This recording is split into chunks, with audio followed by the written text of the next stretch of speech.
The fallacious lecture. The atmosphere in the lecture hall at Bay Area University buzzed with excitement. It wasn't often that a figure as controversial as Professor Linda Martinez graced the stage. Her reputation preceded her, and on this particular morning, the students packed the room, eager to witness the clash of ideas they knew would unfold in front of them. Linda had built a career on challenging the systems she believed perpetuated inequality. Known for her fiery rhetoric and scathing critiques of the so-called elite, she had amassed a following not only among her students but across social media. Her well-timed takedowns of tech billionaires and intellectual heavyweights had turned her into a star, albeit a polarizing one. To some, she was a champion for the underdog; to others, she was an opportunist stirring up controversy for fame. Today's lecture, however, was expected to be something special, something more than just another critique of societal privilege. The title that flashed up on the screen as the students took their seats read, "Genius or Privilege: The Truth Behind Success Myths." A murmur of excitement ran through the crowd. The lecture was promised to unveil the true nature of success, dismantling the notion that intelligence, talent, or genius were the driving forces behind achieving greatness. It was an idea Linda had pushed for years, claiming that true success was not about merit, but about who you knew and which doors had been opened for you. Linda entered the lecture hall with the precision of a general preparing for battle. Her heels clicked on the floor, the sound piercing through the hush that had fallen over the students as they anxiously awaited her arrival. It was 5 minutes past the hour, but Linda didn't mind. She had intentionally timed her entrance to emphasize the importance of her presence. To her, a late arrival wasn't a sign of neglect, it was a show of power. It was her way of asserting that she was the one in control, the one who commanded attention, and the one whose thoughts would shape the minds of those who listened. She swept into the room, adjusting her perfectly tailored blazer and flashing a quick, confident smile. Her presence, as usual, demanded respect. With a swift motion, she placed her coffee cup on the desk and began to arrange her notes as if she had all the time in the world. "Sorry to keep you waiting," she said with an easy, almost rehearsed smile. The students nodded, almost hypnotized by her poised demeanor. "Let's get right to it, shall we?" As the screen behind her flickered to life, Linda didn't waste a moment. "Today, I will show you why those hailed as geniuses by society are not who they claim to be. We will unravel the myth of meritocracy and expose the truth: success is not about talent. It's about who you know and how the system favors some over others. And that, my friends, is the harsh reality we must face." Her words were like a spark in dry tinder. The students, many of whom held similar views about the inequities of society, leaned in closer, eager for the intellectual firestorm that was sure to follow. "Let's begin with the most obvious example," Linda continued, her voice gaining strength as she warmed to her topic. "Look at the tech billionaires. The ones the media hails as geniuses. Take Elon Musk, for example." A large portrait of Musk appeared on the screen behind her, his confident face smiling back at the audience. Linda didn't hesitate.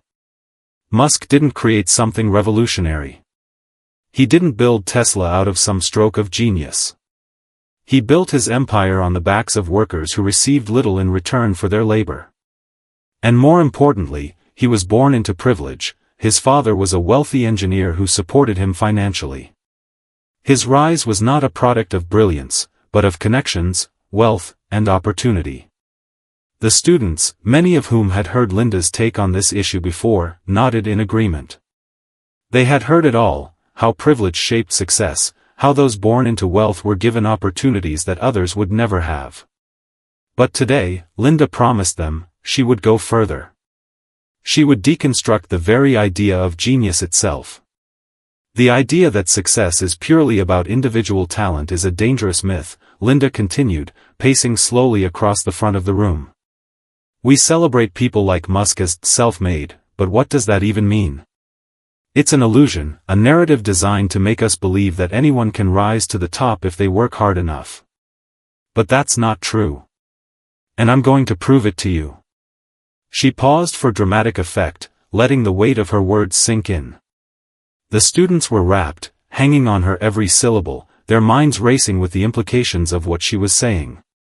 "Here's another example," she said, clicking the remote in her hand to change the image on the screen. The face of Jeff Bezos appeared next, smiling the same way Musk had, with his signature smugness. Bezos, Linda began, was a college dropout who created Amazon out of sheer brilliance, right?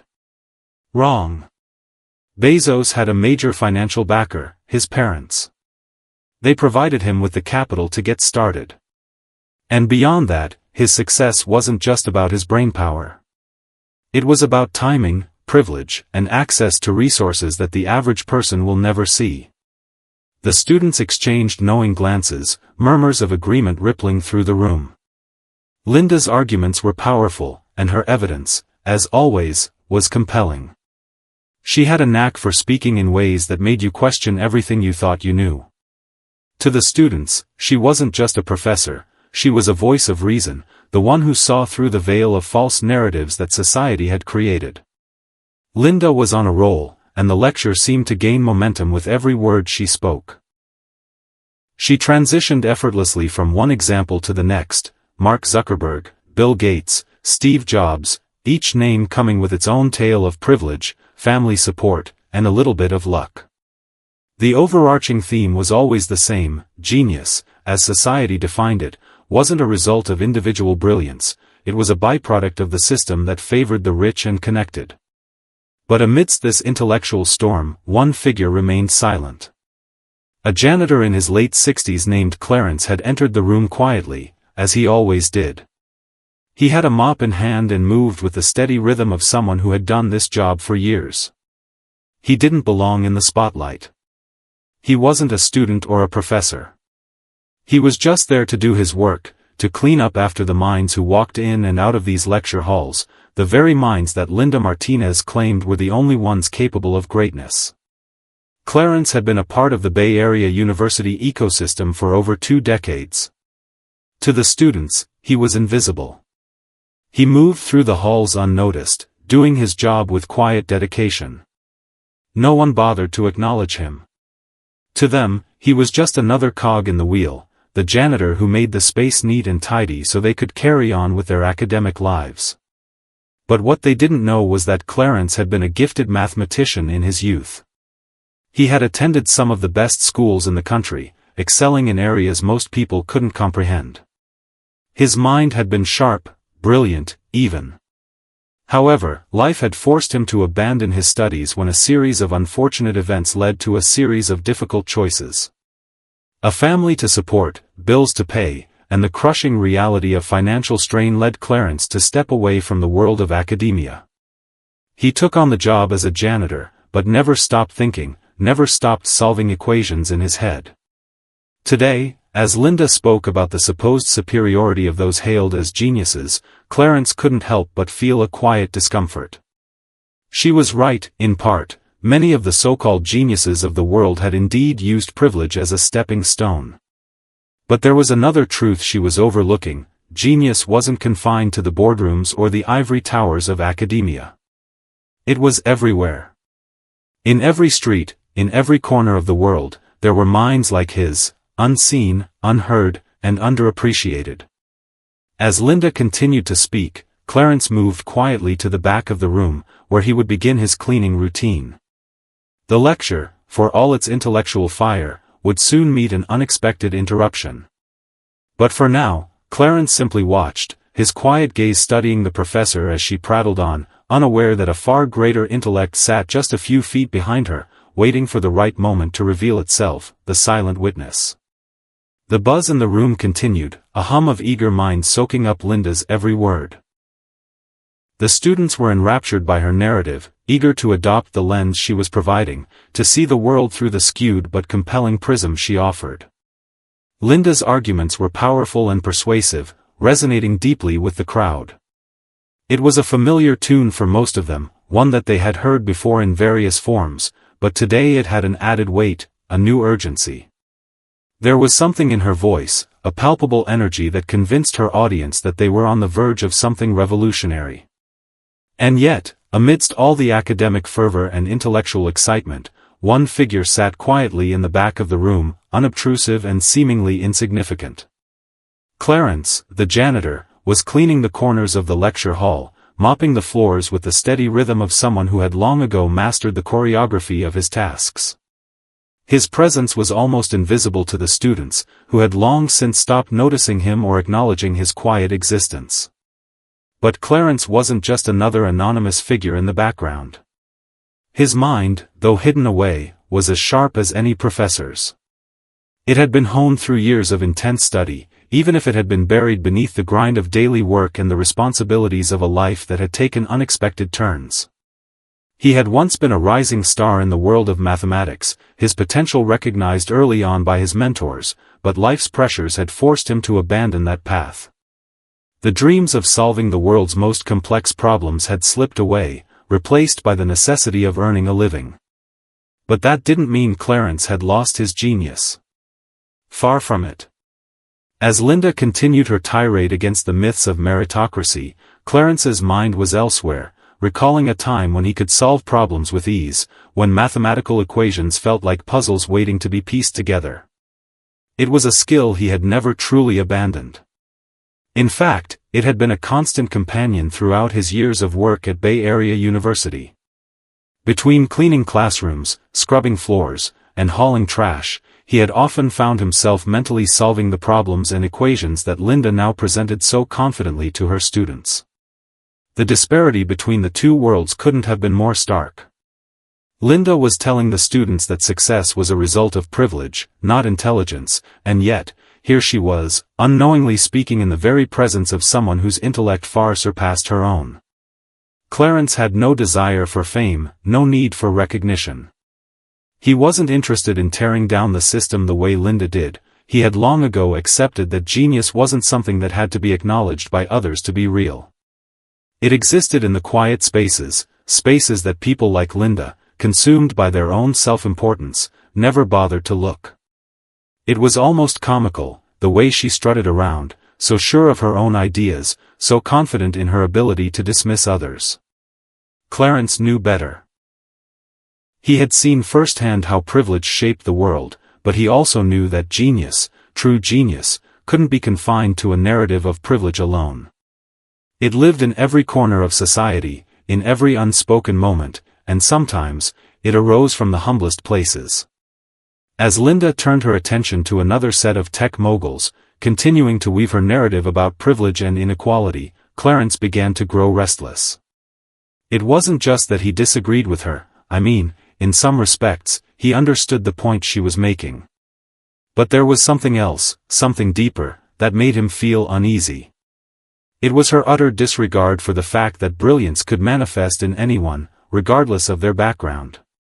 Her complete dismissal of anyone who wasn't part of the intellectual elite rubbed him the wrong way. And so, as the lecture carried on, Clarence's thoughts drifted back to his own experiences. He recalled a particular moment from his past, one that had always stuck with him, a moment that had shifted the course of his life forever. It had been during his time as a young graduate student, when he had been filled with boundless hope and ambition. He had been invited to a special seminar at the university, a gathering of some of the brightest minds in mathematics. It was an opportunity that many in his position would have given anything for. Clarence, eager to prove his worth, had arrived early, prepared to present one of his own proofs, a complex theorem that he believed would make a significant impact in the field. But when he walked into the seminar room, he was greeted not with admiration, but with condescension. The other mathematicians, the professors and graduate students, barely looked up from their discussions when he entered. The room was filled with people whose names were known in academic circles, whose opinions mattered, whose publications were quoted by the leading voices in mathematics. Clarence tried to introduce his theorem, but before he could even get halfway through his explanation, one of the professors, a well-known figure in the department, had interrupted him. "Is this really what you want to present?" the professor had sneered. "This is nothing but a trivial problem. We've seen this before. It's hardly worth our time." Clarence, stung by the professor's dismissive tone, had tried to defend his work, but his words fell flat. The other professors merely exchanged knowing glances, their faces filled with polite disinterest. Clarence felt small in that moment.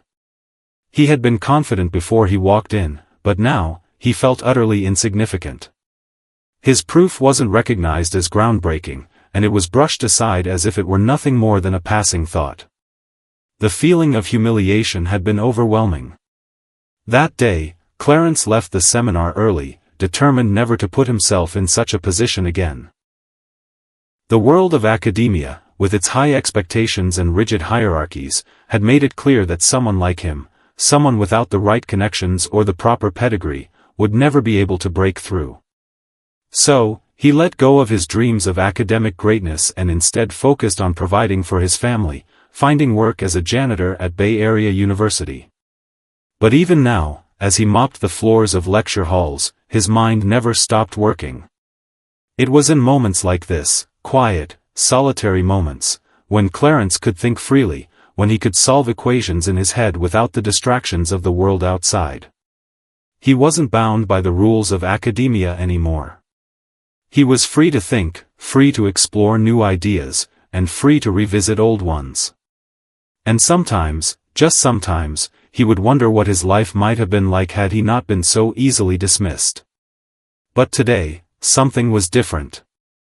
Linda Martinez, the celebrated professor who had spent her career deconstructing the systems of privilege, had unwittingly stepped into Clarence's world. Her arguments, though compelling, were flawed. And though he had no desire to challenge her in front of her students, he couldn't help but feel that, at some point, he might need to show her that genius didn't need to be validated by the world's elites. It didn't need to be acknowledged by people like her to be real. Clarence didn't plan to reveal himself, at least, not yet. He wasn't one for making a scene. But he knew that sooner or later, Linda would make a mistake. And when she did, he would be there, quietly ready to correct it. Not for fame, not for recognition, but because, sometimes, the greatest truths were hidden in plain sight. As Linda droned on, completely unaware of the silent observer in the back of the room, Clarence finished his task of mopping the floor. The lecture was nearing its end, and it was almost time for the students to file out and go about their day. But Clarence knew that the Real show had only just begun. And when the time was right, he would make his move. The students would soon discover that the line between genius and privilege wasn't as clear-cut as Linda had made it out to be. Genius didn't always arrive in a shiny suit, carrying accolades and degrees. Sometimes, it came in a pair of worn-out shoes and the quiet shuffle of a janitor's steps across the floor. The challenge. The afternoon sun streamed through the large lecture hall windows, casting warm rays that contrasted sharply with the intellectual firestorm inside. The lecture had reached its peak.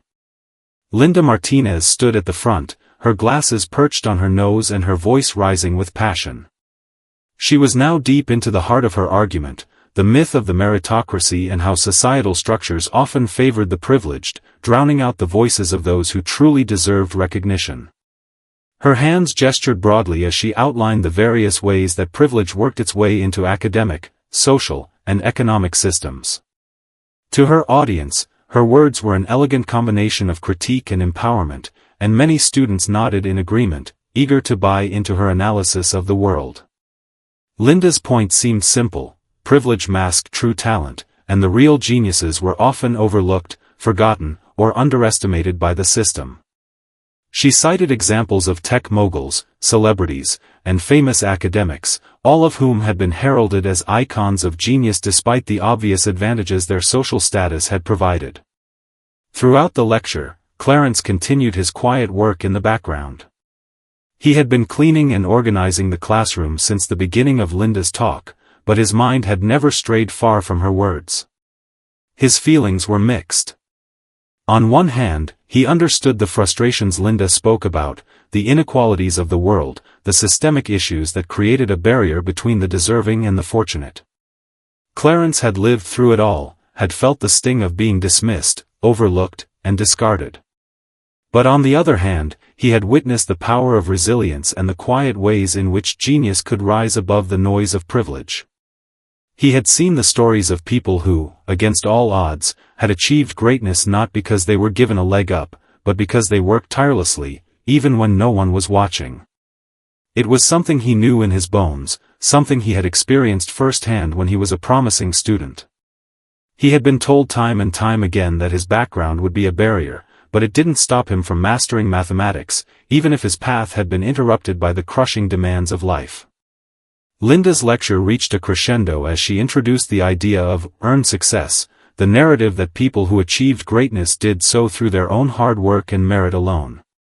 She argued that this myth was a tool used to justify social hierarchies, making those at the top believe they had earned their place, while those at the bottom were simply products of their own failures.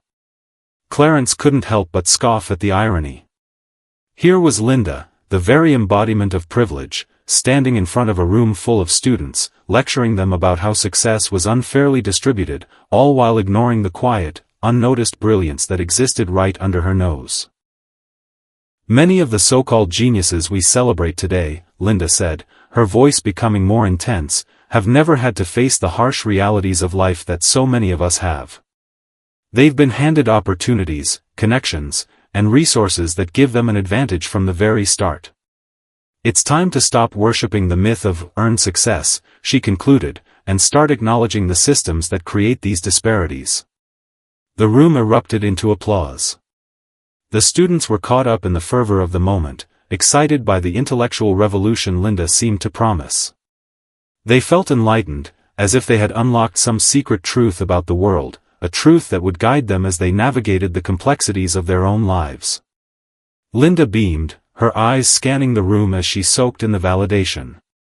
But amidst the applause, Clarence stood still, his mop now leaning against the wall. He wasn't clapping. His hands were folded in front of him, his expression contemplative, almost distant. For a moment, he was lost in his thoughts. He wasn't angry at Linda. She was simply a reflection of the world he had once tried to break into, a world where people like her held the keys to success. But it wasn't her words that bothered him. It was the way she presented them, the way she built a narrative that dismissed all the subtle, hidden sources of brilliance that didn't fit into her neat categories. Clarence knew that Linda had a point, but she was missing a critical aspect of the story. True genius wasn't about privilege, nor was it about how many resources one had at their disposal. It was about the ability to think beyond the boundaries set by society, to solve problems that others couldn't even see. It was about resilience in the face of adversity, about never giving up, even when the world around you told you that you didn't belong. And so, as Linda finished her lecture and prepared to leave the podium, Clarence decided that it was time to take action. He had been silent for too long, content to let the world move on without him. But he realized that sometimes, silence could be a form of complicity, a way of letting the wrong narrative persist unchallenged. Today, he was going to speak up. The lecture had ended, and the students were gathering their belongings, chatting excitedly about what they had just witnessed. The energy in the room was palpable. But Clarence, instead of heading for the exit, stepped forward, quietly but with purpose, and approached Linda's desk. The students didn't notice him at first, still lost in their discussions. But as he stood in front of Linda, she glanced up from her notes and raised an eyebrow. "Can I help you?" she asked, her voice laced with condescension, as if she had already judged him in an instant. Clarence didn't flinch. He had grown used to being underestimated, used to being invisible. But today, he wasn't going to let that stop him.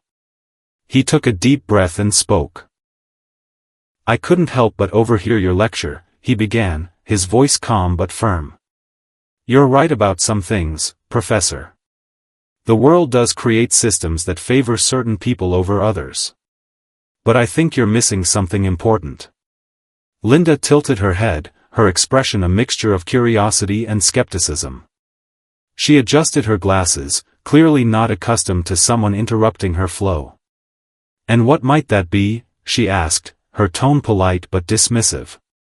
Clarence paused for a moment before continuing, each word deliberate, each phrase carrying the weight of his years of experience. "Genius isn't just about privilege or resources. It's about resilience, perseverance, and the ability to see things differently. You say that success is a product of privilege, and in some cases, you're right. But you're forgetting one thing: some of the greatest minds in history never had the opportunities you talk about.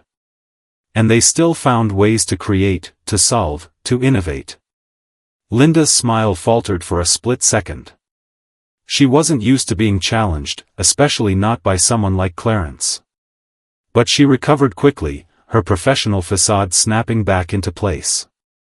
"Are you implying that you have something to contribute to this conversation?" she asked, her voice sharp, almost mocking. Clarence nodded. "Yes, actually. I've been solving complex mathematical problems for years. I may not have the degrees or the accolades you have, but I know math. I know how to think. And I think you're simplifying things in a way that doesn't do justice to the real complexities of success." The room had fallen quiet now, the students looking from Clarence to Linda, sensing the tension in the air. Linda's expression remained neutral, but inside, she was beginning to feel the unease that comes with being confronted by an unknown force. She had built her entire career on her intellectual authority, but this man, this janitor, was challenging that authority in a way that made her uncomfortable. "Well, then," she said, the challenge evident in her voice, "if you're so knowledgeable, let's see you prove it. Show me something that proves your worth beyond beyond your cleaning skills." Clarence smiled, his eyes twinkling with a quiet confidence that caught Linda off guard.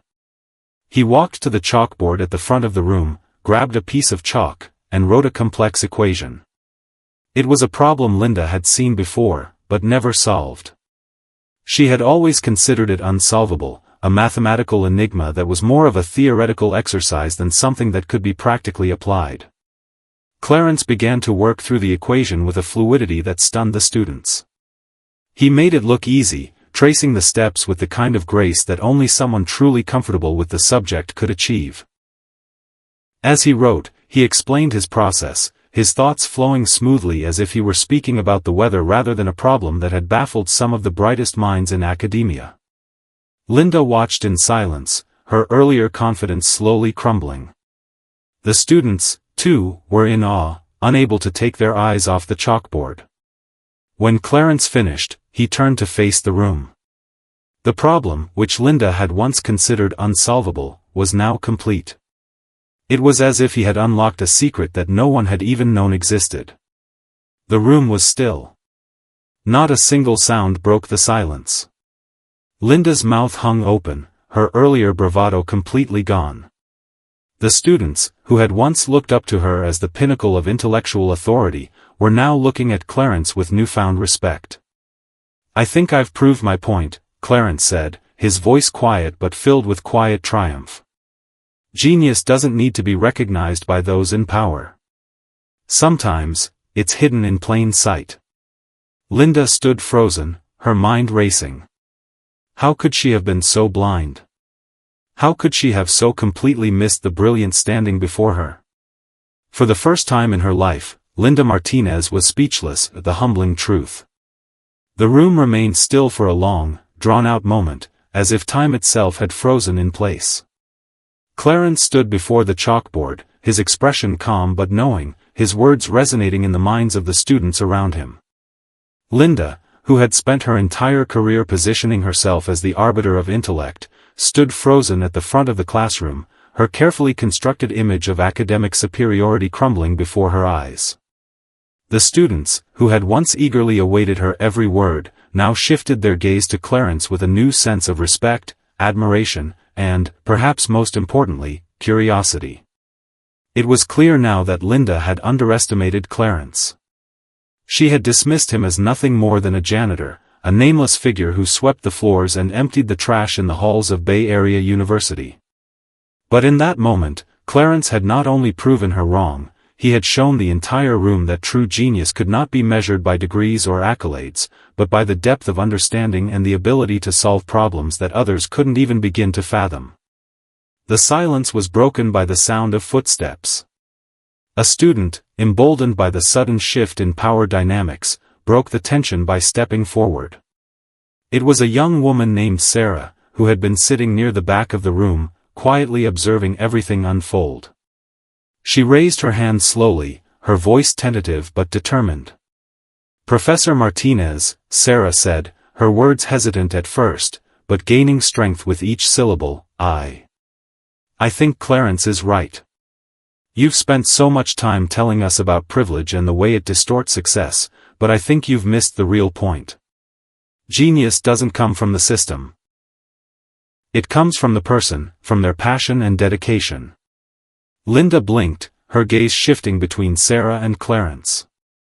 She had expected pushback, of course. But this? This was not what she had anticipated. She was supposed to be the one with the power to reshape minds, to challenge the status quo. But here she was, standing in a room where the truth was being handed to her, not by a privileged academic, but by a janitor. Clarence met Sarah's gaze, a subtle smile playing at the corner of his mouth. His eyes were calm, but there was a glimmer of something deeper there, something that spoke of experiences and struggles that the students in the room could never fully understand. He was a man who had lived through the harshness of life, who had fought tooth and nail for every scrap of knowledge he had ever acquired, and who had never once allowed the world's judgment to define his worth. It was this inner strength, this quiet brilliance, that had allowed him to rise above the limitations imposed upon him by society. Linda opened her mouth, perhaps to defend herself, perhaps to reaffirm her argument, but the words caught in her throat.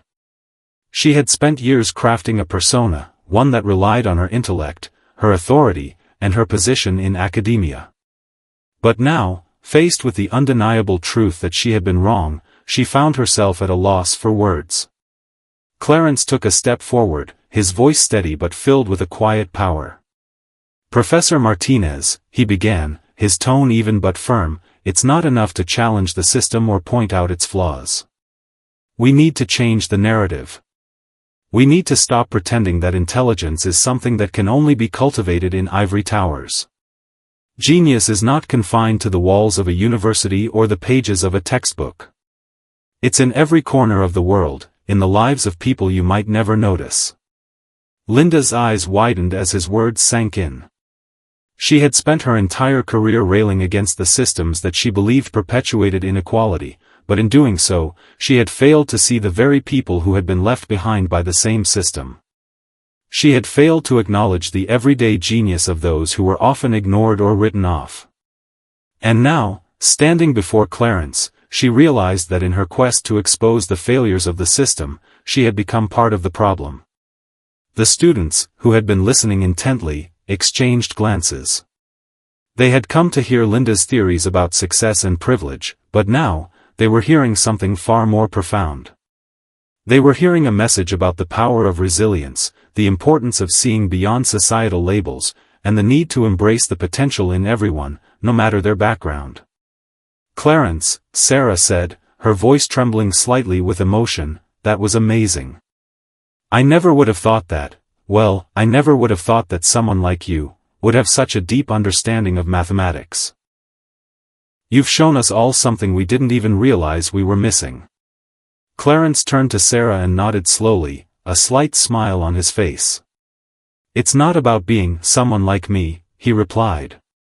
"It's about recognizing that genius isn't defined by the status or the title someone holds. It's about what they can do, how they see the world, and what they contribute to it. Don't let anyone tell you that you can't be a genius because of where you come from, or what your job is, or what you look like. Genius is in the work, in the thinking, and in the willingness to persist when everyone tells you that you can't." The room was completely silent now, and for the first time in a long while, Linda was forced to confront a reality she had long avoided. Her beliefs, which had once felt so solid and unshakable, now seemed hollow in the face of the quiet truth Clarence had shared with them all. She had built her career on the idea that success was a product of privilege, but Clarence had just shown her that success, and genius, was not something handed down by the privileged few. It was something that could emerge from anywhere, from anyone, no matter their circumstances. I don't know what to say," Linda admitted, her voice barely above a whisper. She looked around the room, her face flushed with embarrassment. "I've spent so much time fighting against the system, I never stopped to see what was right in front of me. I've been so focused on the labels, on the ways people are categorized, that I forgot to see the person underneath." Clarence's smile was gentle, understanding. "It's not too late to change the way you think, Professor. We all have a part to play in this. It's up to each of us to open our eyes and recognize that true intelligence, true genius, comes in many forms. It's in the quiet moments, in the unnoticed achievements, and in the people society often overlooks." Linda nodded slowly, her mind racing. She felt humbled, shaken to her core. She had always thought she was above reproach, always believed that her intellect and social standing made her immune to the lessons of life. But now, in the face of Clarence's quiet wisdom, she realized how much she still had to learn. As the lecture hall began to empty, the students lingered, some gathered around Clarence to ask him more questions, others quietly reflecting on the lesson they had just witnessed. Linda watched them for a moment, her heart heavy with the realization that she had been wrong. But it was also a moment of clarity for her, an opportunity to redefine her own understanding of success and genius. Clarence had left an indelible mark on her, and on everyone else in the room. He had shattered the illusion of intellectual elitism, and in doing so, had shown them all that true brilliance was not confined to the privileged few, but could emerge from the most unlikely of places. As the last student filed out of the lecture hall, Linda stood alone, deep in thought. The words she had once spoken so confidently now felt hollow in her ears. But perhaps, just perhaps, that was the first step in her own journey toward true understanding. She turned to face Clarence, who was still tidying up the room, and for the first time, she truly saw him, not as a janitor, but as a man of incredible intellect and quiet strength. "Clarence," she said softly, her voice sincere, "thank you." Clarence looked up from his work, his eyes kind. "There's no need for thanks. We all have our own lessons to learn. I just hope I was able to give you one of yours." With that, Clarence walked out of the room, leaving Linda to reflect on the humbling truth that had just unfolded before her. And in that moment, she knew that her journey had just begun.